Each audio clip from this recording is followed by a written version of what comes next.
Doing It Starts With Me, a responsible school program in the school has been challenging. And I believe the most challenging part is to learn that children come to school with the knives, with a gun, with the screwdrivers, and that makes our schools unsafe places to send our children.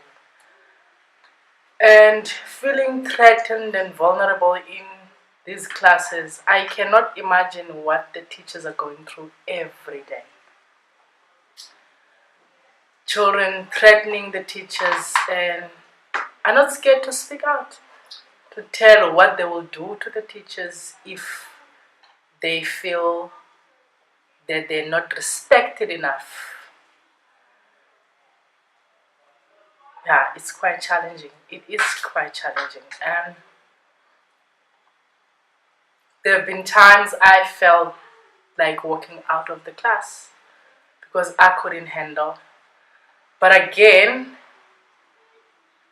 I had to think, if I am walking out of these classes, what am I saying to these kids that I have given up on them?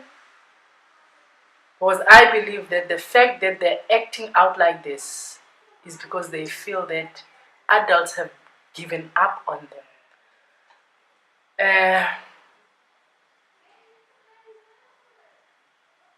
Department of Education needs to come out. They need to stand up now. I believe that together we can make a difference in our schools if we work together and use this triangle program that is going to work with the teachers, which is the secondary caregiver, the primary caregivers, that is the parents, and our children. We can have better schools to send our children to send our parents to as the teachers, because these are somebody else's parents that are going to the schools and teaching these children. And if they feel so threatened by these children, which energy, where are they going to get the energy and the power to go back to the schools and teach and try to make a difference in these children's lives tomorrow? And I believe the reason that our children are acting out like this is because they don't have the good role models at home. So they tend to look up to somebody else. It might be the media, it might be the gangsters in the communities that they live in, it might be the bullies on the streets, and now they're acting out. And when they're acting out, they don't know where to act out to, but to the people that they spend 8 hours with in the schools. Department of Education, there is a program. There might be other programs out there, but there's a program like It Starts With Me, Responsible School, that can assist us as parents, as teachers, and the secondary caregivers to make the future of these children better. Because this is reality. Children are killing each other in the schools. That's reality. Parents are killing their children in the homes. It is reality. And the teachers today, they feel like resigning and running away because of the pressure that they feel in the school. So Department of Education, let's not sit with the problem. Let's try to find the solution. And the solution is right in front of our faces, because there are programs, there are organizations that are willing to work with us to change the future of our children. And it's only you, Department of Education, that can make that happen. Our 4 pillars are: my roles and responsibilities are not that only at home, at school, and in my community. We give these pillars to all 3 parties because we believe that with the parents, it doesn't only help them at home, it helps them in their workplace as well, and together with their communities, because some of the parents are community leaders. With the secondary caregiver, it doesn't only help them at school or in the crash or where they work. It also helps them with their families and with their communities as well, and with our children. we want the children, or we're teaching the children to have these responsibilities, to know that they've got responsibility in their school, at home, and also in their communities, because there are children that are looking up to them in their communities. We are having the second pillar, which is called my self-esteem.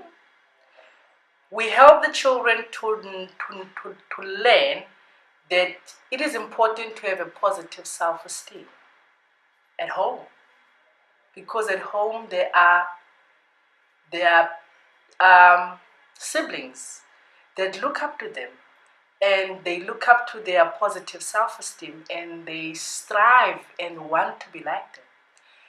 They have to know that they need to have a positive self-esteem at school, around their peers, because there's a lot of bullying at school, and if they don't know who they are, where they come from, and what they stand for, then it's not going to be easy for them to deal with everything that is happening in the school.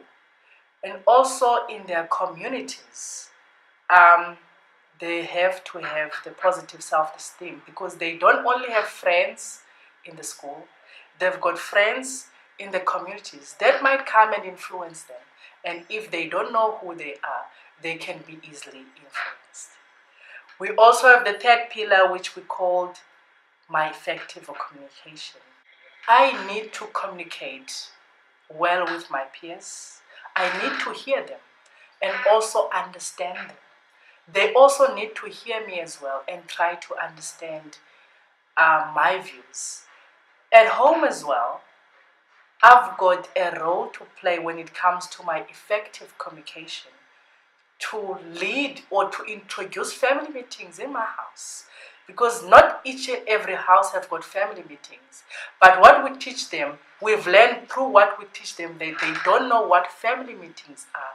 Now they've got a task, or they've got a duty to go back home and say, Mom, Dad, can we sit down and talk about things, instead of shouting about things, instead of you always screaming at me and I'm always screaming to my siblings about things. Let's just sit down and try to sort things out in a calm manner, and have family meetings so that we know what our duties are, what our roles are, to suggest things like a roster in the house, where they know that we need to have chores. Everybody has got a responsibility to keep this home clean and safe for everyone.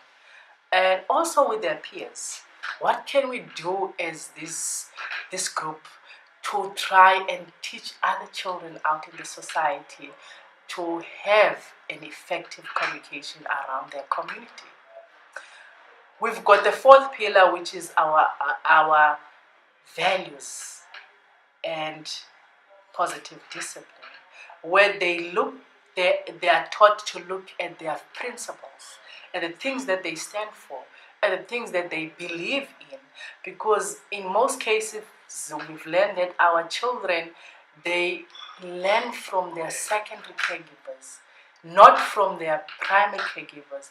Not because of anything, because they struggle to communicate with their primary caregivers. They struggle to understand them, so they choose to look up to their friends and maybe their teachers, and they kind of change the values that they believe in, because they've got nobody at home that teaches them that this is what we believe in this house. So we teach them to look at their values and also their positive discipline. How disciplined am I when it comes to living my values? How disciplined am I when it comes to teaching or influencing other children at school? How disciplined am I in trying to understand other people?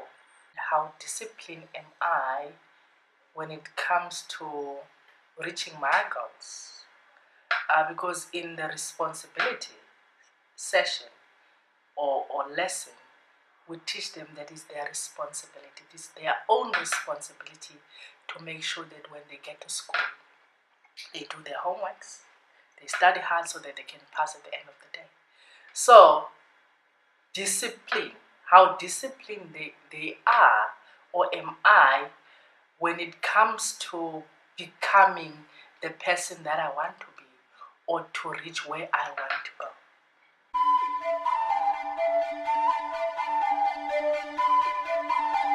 Siyabonga baba.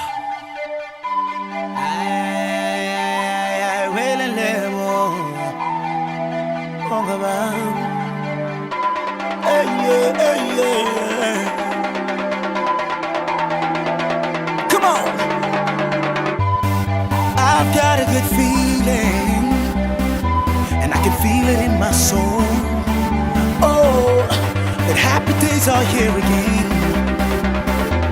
So let the work begin. People from around the world come and celebrate.